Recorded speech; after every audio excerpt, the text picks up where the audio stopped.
Good afternoon. Thanks for coming. This is an event that's part of our One Book, One College program.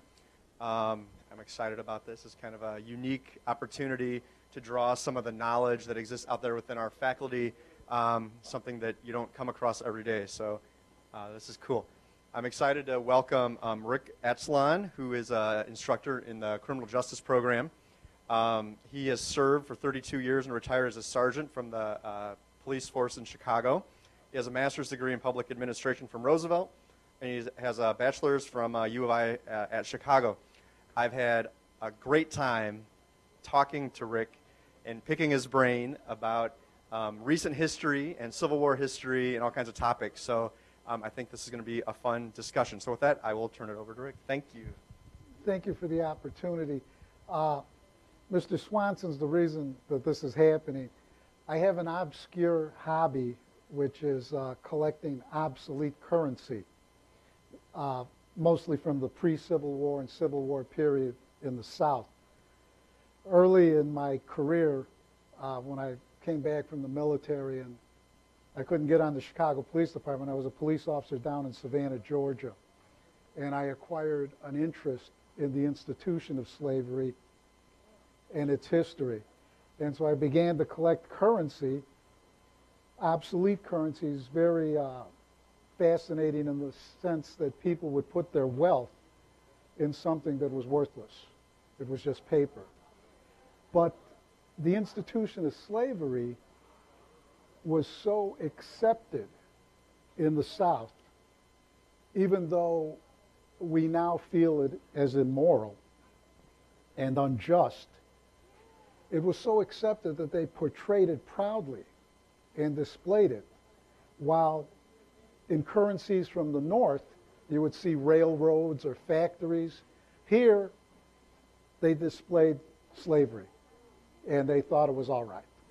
So that's what we're going to be talking about, and the background of slavery in North America, something that many people study history as sort of sound bites.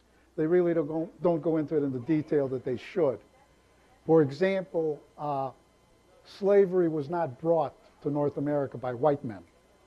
Slavery was part of the indigenous population's way of life. In the West, the Aztecs would take slaves in combat and enslave them for their own use or for what they call the flowery death, the human sacrifice. However, in the Southeast, and I use Mexico because Mexico is part of North America.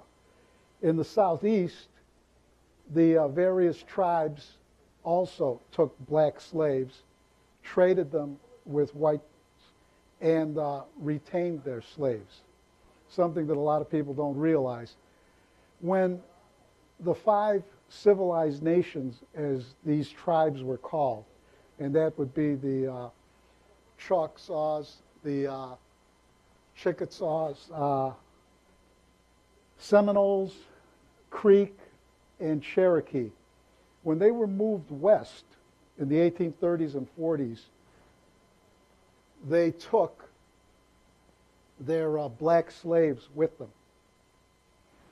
The census for 1860, at the start, before the Civil War started, 14% of the population in the Indian territories were black slaves, and they were still in the status of slaves.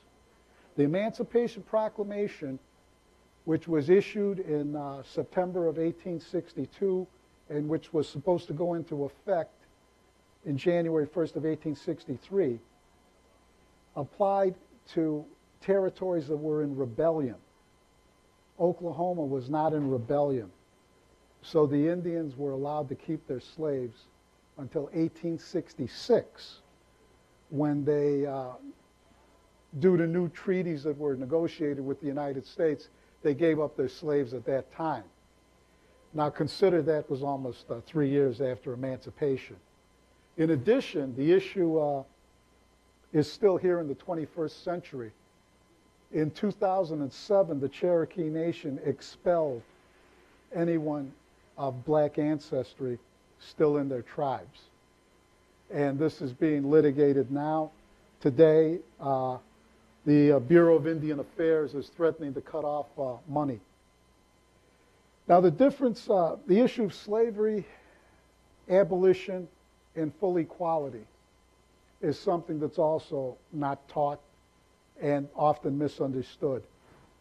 Citing this quote from Abraham Lincoln during the fourth Lincoln-Douglas debate in Charleston, Illinois, Lincoln states, "I will say then that I am not, nor ever have been, in favor of bringing about in any way the social and political equality of the white and black races, that I am not, nor ever have been, in favor of making voters or jurors of Negroes, nor qualifying them to hold office, nor to intermarry with white people.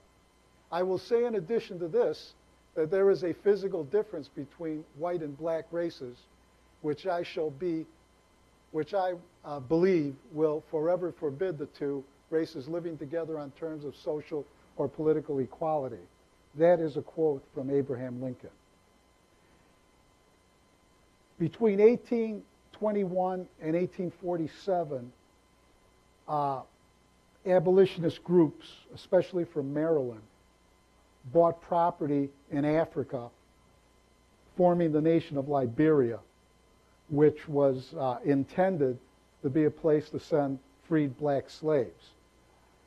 There was a threat in the minds of many white people that these freed black slaves would be a problem. Several turned up in 1783 at the end of the Revolutionary War. Many who participated and served were given freedom as a result.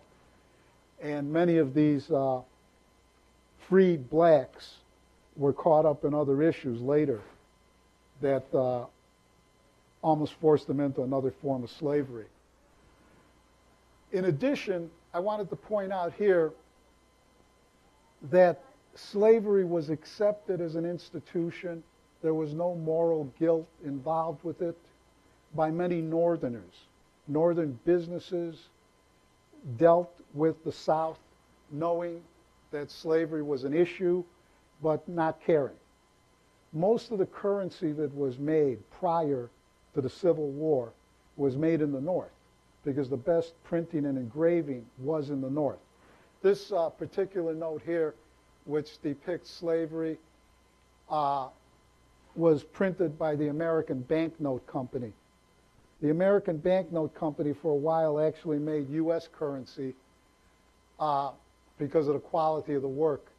You could see here in all of these portrayals, the black slave is in a subservient, submissive position with respect to the white man. Here you see the white overseer. And you also see George Washington portrayed in much of this Southern currency. And there are two reasons for that. At that time, people saw their identity as regional rather than as American. George Washington was a Virginian, and he was the father of the Revolution. This mindset carried over to the actual secession of the South, at which time they actually felt that they had a right to secede from the Union as a continuation of the Revolution. Here we see more slaves portrayed in the field. And again, this note was printed in the North. This is a common theme where we see them in the field, and we also see the black man carrying cotton. Apparently, he is enjoying his position. We don't go into they don't go into the horrific status and suffering that slaves were made to endure during this time. Another point that people sometimes miss is that obsolete currency at that time, prior to the Civil War, could be printed by any city, any state, any entity, bank, business. They often printed their own currency to retain the wealth within that community or enterprise. Again, we see this same position here with the slave here. Same thing, different currencies. Some of these, this one's from Staunton, Virginia. And all of these, what you see on top is, over the years, I've had everything authenticated. So it's sealed, it's encapsulated, and the date and everything is put in there. But here the rating of the quality of the individual note. So you'll see it go up to various numbers. The highest would be 70, and you're not going to see that in notes this old. This particular scene was originally used by the New York Banknote Company. I'm sorry, the American Banknote Company out of New York, which started in 1795 and still functions to this day. Today they print stock certificates and postage stamps for foreign countries. This is one of the more famous scenes. Here we see the slaves working in the field with the white overseer. This one. And we see it, again, I pointed out on the bottom there that it was printed up north. Here we see it again, this time with currency for the state of Alabama. Same thing. The positioning of the white man on the horse is also a positioning of status. He's mounted. People are working in the fields. They're subservient. This is another example that is of specifically of importance. Here we see the same scene, the overseer, and we see the slaves working in the field. However, what's remarkable about this note is that it's from an insurance company in Michigan. And recently there was an effort with respect to the issue of reparations from corporations and companies that exploited black slavery. And one might say that this is sort of evidence. From my police background, I look at it as evidence. Because here we see a company, a northern company, that exploited the situation. The insurance company has black slaves on their currency because they insured black slaves as property. And again, there was no question with respect to moral values here. When we teach criminal justice, we teach something called mala in se and then mala prohibita. Mala in se means something is wrong in and of itself, whereas mala prohibita is something that's wrong because there's a law.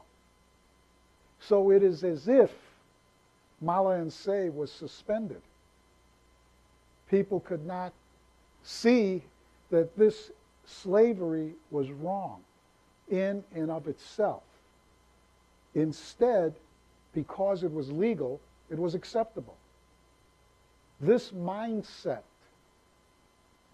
would haunt civilization, Western civilization, right into World War II with the Nazis and eugenics and the belief that they could say one group of people was inferior to another. So in all four notes here, we see Virginia, we see Alabama, South Carolina. We would expect this in southern notes, but we wouldn't expect it in a northern note. But it was a profit, it was a business, and it was acceptable. Now here, many people, again, misunderstanding history, say that the Civil War was over slavery. And it was not over slavery alone. Certainly slavery was a factor. State sovereignty, issues relating to tariffs, issues relating to a centralized government. The South truly believed that they had a right to secede from the Union. And they traced their revolutionary past and showed it in their notes. This is a very famous situation here. It's called the sweet potato dinner. In South Carolina, the Civil War was fought as a guerrilla war. The leader in South Carolina was a general named Francis Marion, sometimes known as the Swamp Fox. To this day, by the way, Francis Marion is considered the father of the United States Army Special Forces and special counterinsurgency military groups.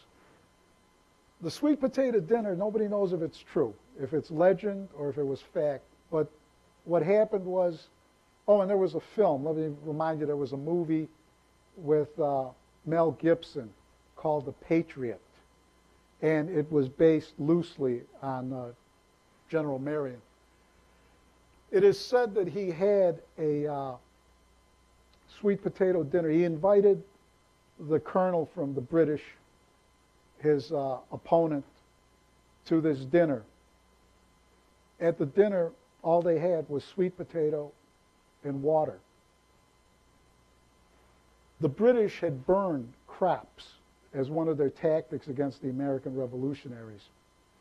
But sweet potatoes growing underground would not be destroyed. So the American patriots lived on the sweet potatoes and water.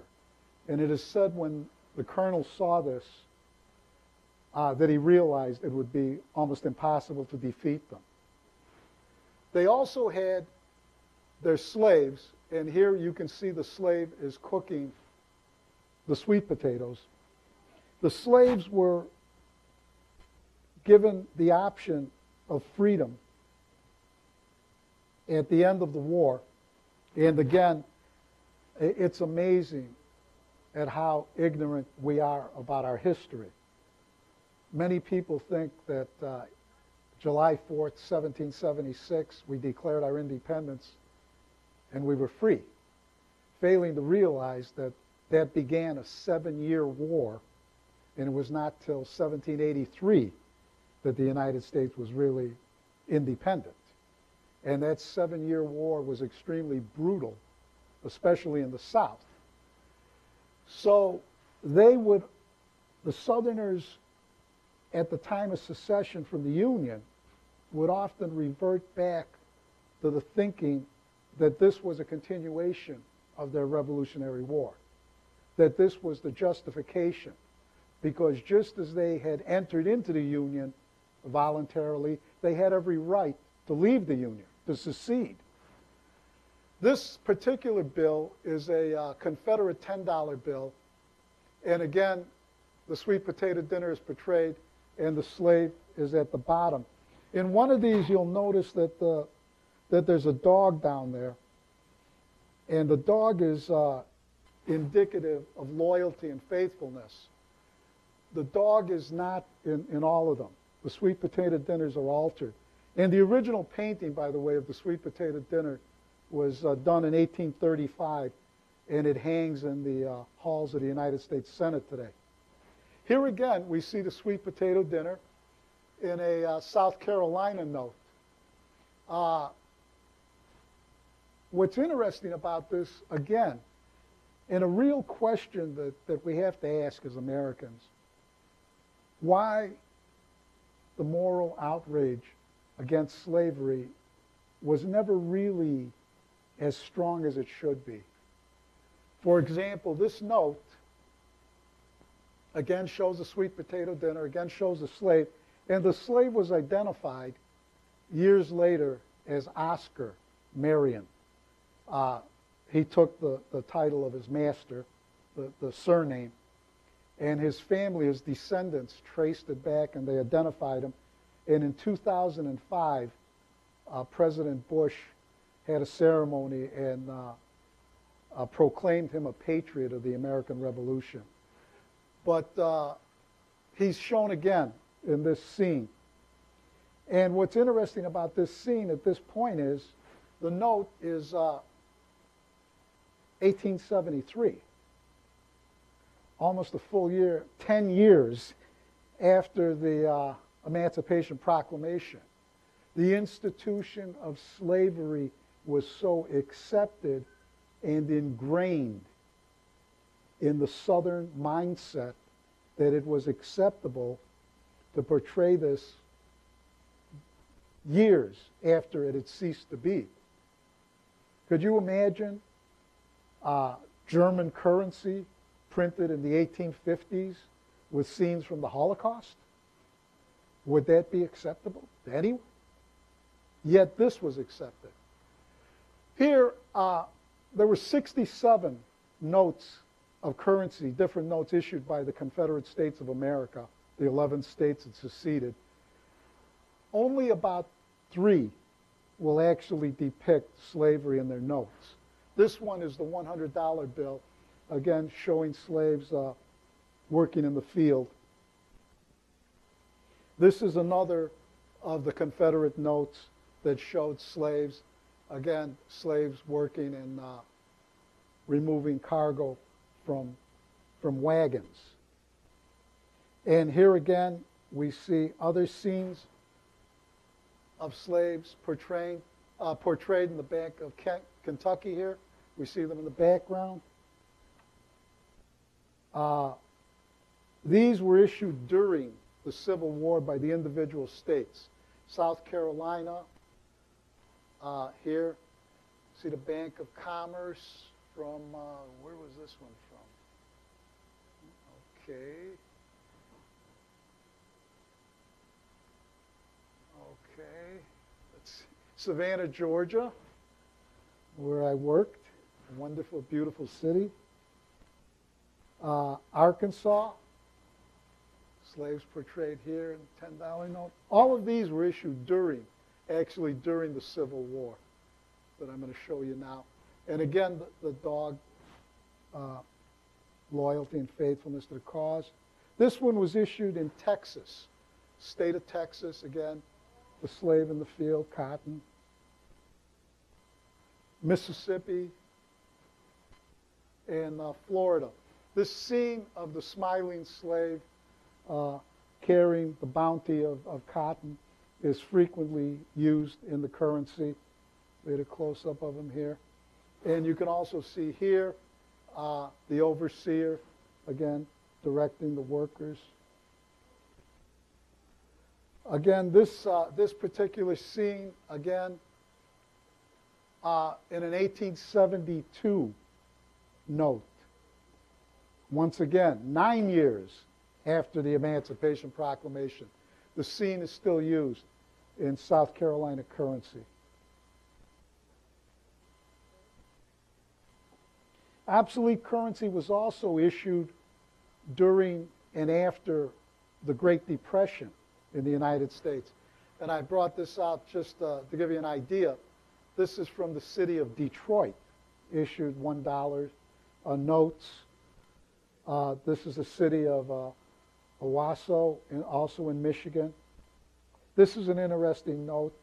This is a current note in a Jewish community on the northwest side of Chicago. They use their own currency to contain their wealth, to keep it within their community. They use it today. I entered that in. Now, the issue of slavery and then the issue of racism that followed. There was an effort to continue to control black people in various parts of the country. And it was accepted that segregation would exist in the South well into the 20th century. These are postcards, also from my collection, dealing with racism and the insulting nature of demeaning black people. Black people were never allowed to be treated as adults. They were something to be mocked. Here we see this postcard, and I show you the back of the postcards as well, so that you understand this was so accepted it would go through the U.S. mail, and nobody cared. Here, a coon treeing a possum postcard. These, I guess it was amusing to some people to see black people attacked by alligators in Florida. These are postcards mostly from Florida. When we think of Florida now, we think of Disney World, and we think of a diverse population, such as, say, in Miami. There's a Darky's Prayer.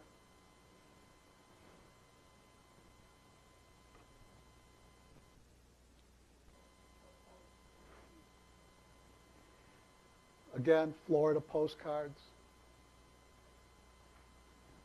Postmark, went through the mail. Again, the image of the black man as savage, primitive, went through the mail. This postcard showed that even in World War II, which was into the 20th century, almost the mid-20th century, this depiction and portrayal in a negative way of black people continued. This postcard showing a black soldier on guard duty. That one even went through the mail with the free postage for military postal. And also here, the more sinister aspect of this, we see a postcard again from St. Augustine, Florida. And they're very proud there that they hanged three black people at once. They were so proud they put it on a postcard.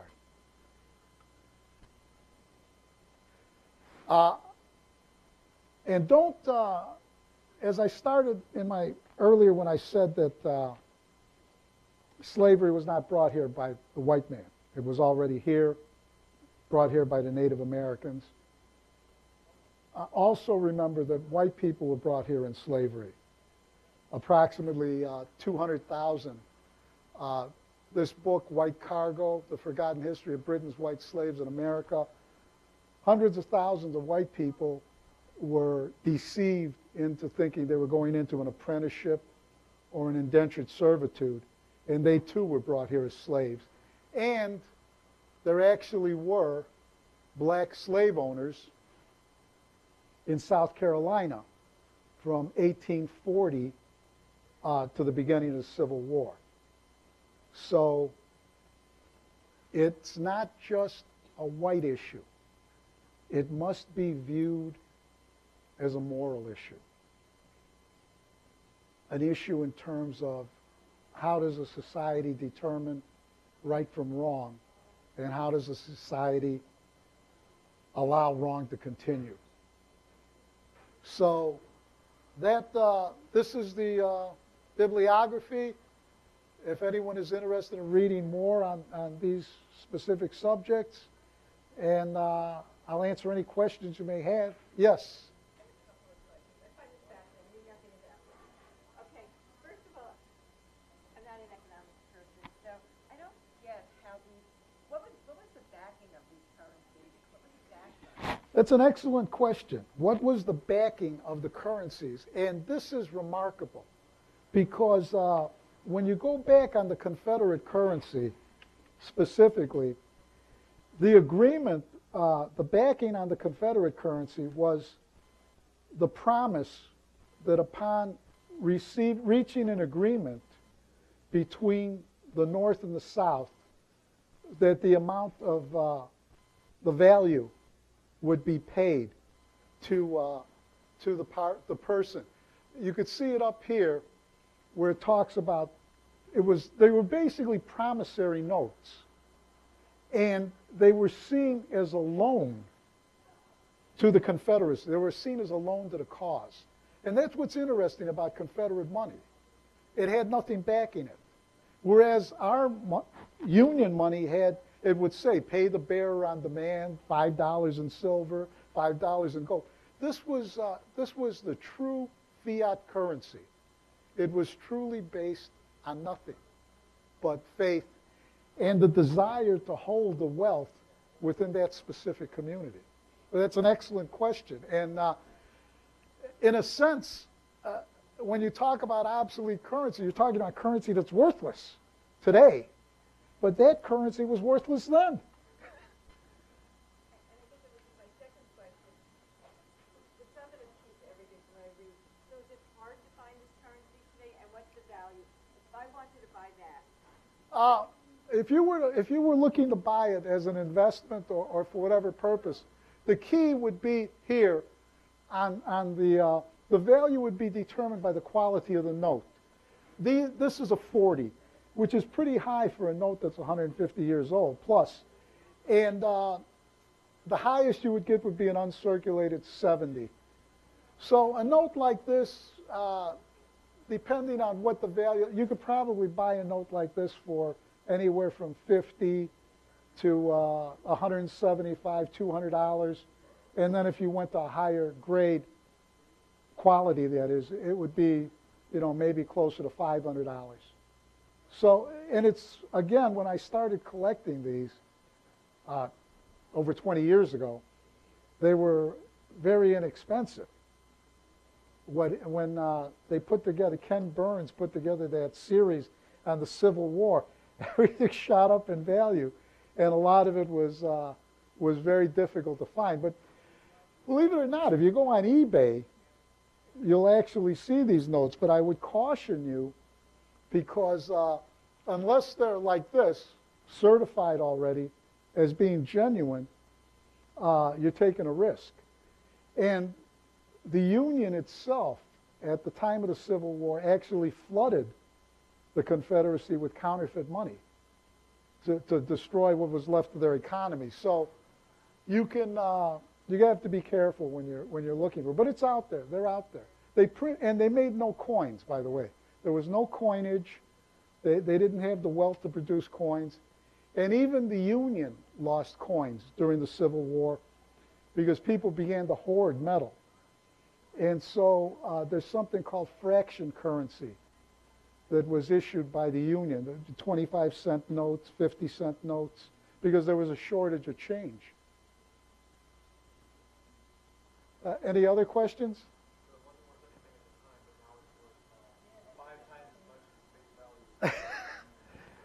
Yeah, ironically, it's worth something now. You're right. Yes.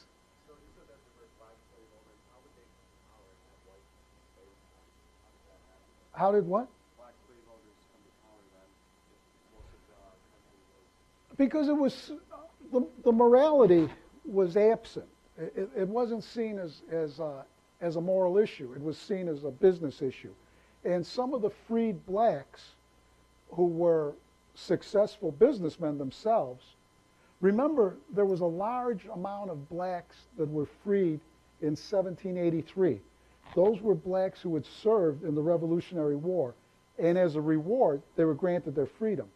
They became successful in certain aspects of business, trades. Some of them were craftsmen. And part of the acquiring of property included the acquisition of slaves. They had slaves, and it was accepted. However, in 1860, when it was obvious that the Civil War was about to happen, laws changed in the South, and there were specific laws that prevented them from continuing to retain slaves. And in the post-Civil War period, we saw the black codes. These were laws specifically geared to keep the blacks down in terms of any ability to vote. We didn't see the Voters' Rights Act until I think it was 1965, but they kept them down. As a matter of fact, in Mississippi, there was actually a law that black people or mulattoes could not own firearms, in violation of the Second Amendment, specifically to keep them disarmed so that they could be overpowered by the Klan, if nothing else. So that was the basis for it. And that book, as I put in the bibliography, there's a whole book that's actually on that subject. There's actually about 3 books on the subject, but I'm most familiar with the one that I listed as an excellent source. And I talked to Mr. Swanson, and I discussed this also one time. with respect to the issue of color, my first job out of college was I was an investigator for the Illinois Fair Employment Practices Commission, and I investigated civil rights violations in employment throughout the state of Illinois. And at the time, the way the law was written, women weren't included yet. But at the time, it was race, national origin, religion, and color. And when I was being trained, I raised the question, what do you mean by color? I mean, doesn't race cover color? And I was informed that some darker blacks were the victims of discrimination from lighter blacks. And so color was put into the law specifically to address that issue. And even to this day in South Carolina, there is a class of light-skinned African Americans who specifically keep themselves light-skinned and see that as a position of power within their subculture. I don't know if anybody's ever heard that. Troy knew it, but a lot of people have never are unfamiliar with that. Any other questions? Okay, thank you so much for your attention.